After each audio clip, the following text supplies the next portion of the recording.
Hello guys, welcome back to my channel. This is Yani and thank you so much for watching this video. For today's video, I will be doing a Korean inspired makeup look.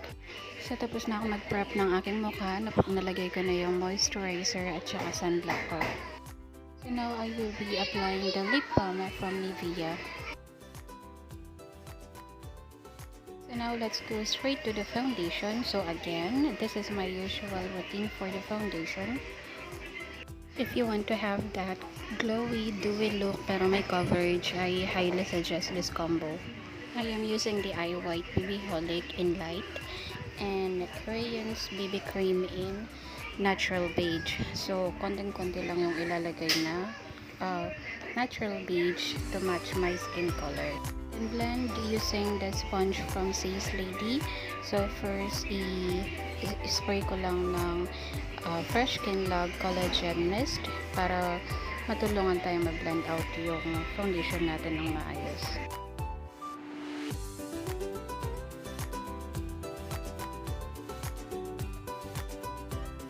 Notice here yung skin ko is dewy and perfect yung shade ng combo na ginamit ko. And natakpan niya yung ibang blemishes ko and yung redness sa aking mukha.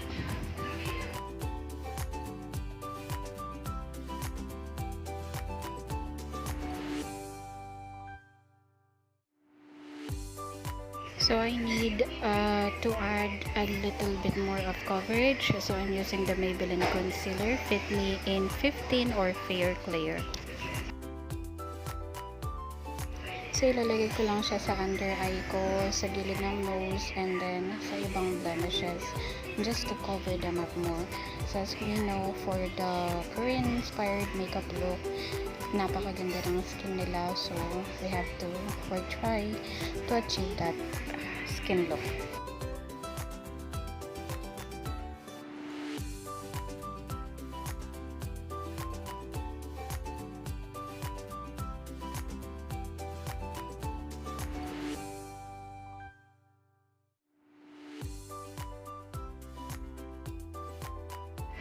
Since na blend na natin yung concealer, I will spray some of the mist again from Fresh Skinlab Collagen. Gusto ko itong ginagawa to make sure na mag-melt yung foundation and concealer.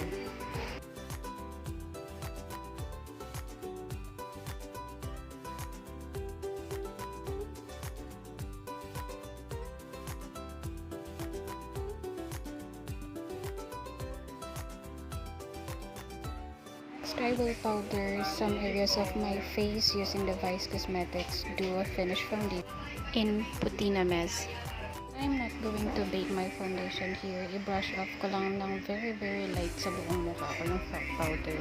Just to reduce yung parang oily look. Let's go to my brows. I will be using the EB Pro Brow Duo Play. So I like using this one kasi meron siyang pointed na pencil on the end and powder on the other side.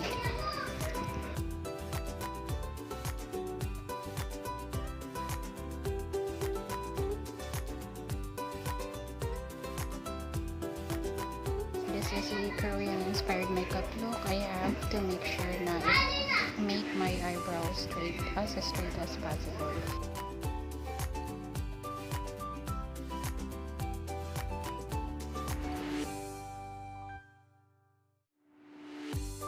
I know yung kinalabasan ng dalawang makeup ko is hindi talaga sila pantay, medyo makapal yung isa.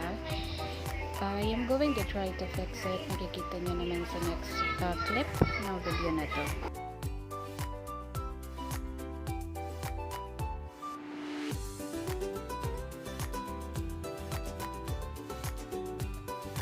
I'm using a little bit of the concealer to fix yung shape ng eyebrow ko.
start with the eye look now. I am going to use the Vice Cosmetics in collaboration with the T21 eyeshadow palette. So first shade, I will be using Set all over my eyelids.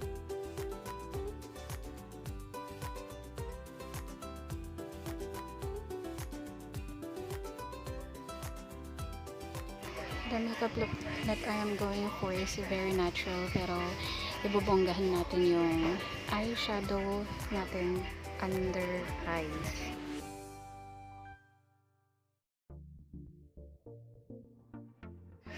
Next color, I will be using the shade Out. Gagawin natin yung parang natural na eyeliner look dito gamit yung eyebrow or emerald brush.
Now, let's move on sa ating under eye shadow.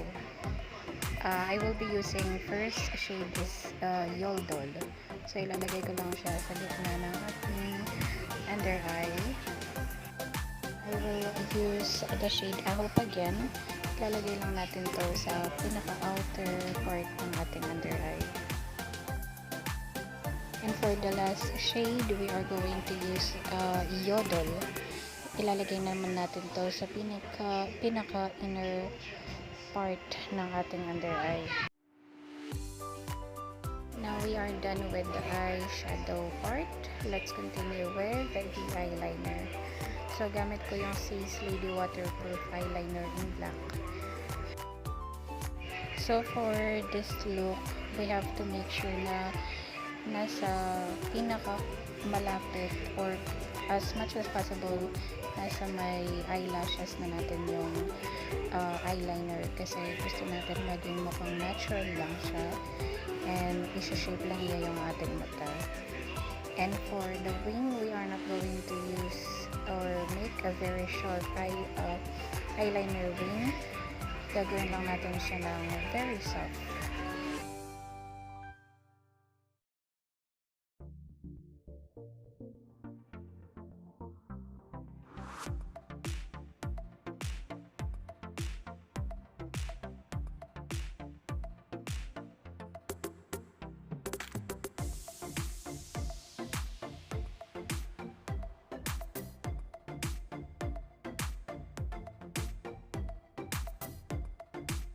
I'm also trying to make some fake lashes sa ilalim ng ating mata.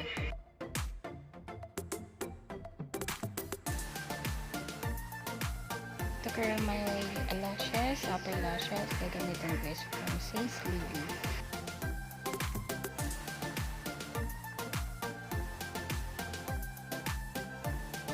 For the mascara, I will be using Coluor collection All Day Wear Length Mascara, black to, and then pinatuyo ko yung eyelashes ko for a minute, and then i-curl ko ulit siya, and then I will be using another mascara.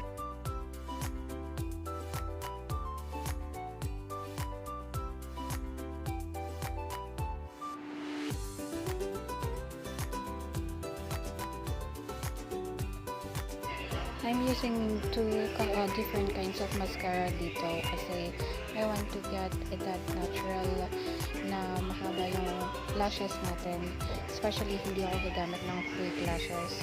So this mascara is from or this is Ever Bilena Lash Curl Waterproof Mascara. For my blush, I will be using Fairy Clay Blush Harper in Rosy Pink.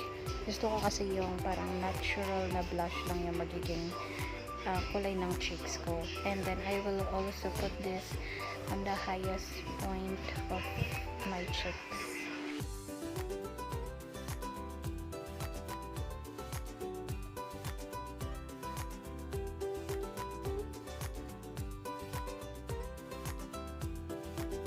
I like using this clay blush kasi for natural rosy pink lang na cheeks, and it will last you like all day. Our lips, I will be using the Sacelady Lasting Matte Lip Ink in SL602. I-apply ko lang yung lip ink natin sa pinaka inner part ng ating lips, and then i-blend out ko lang siya.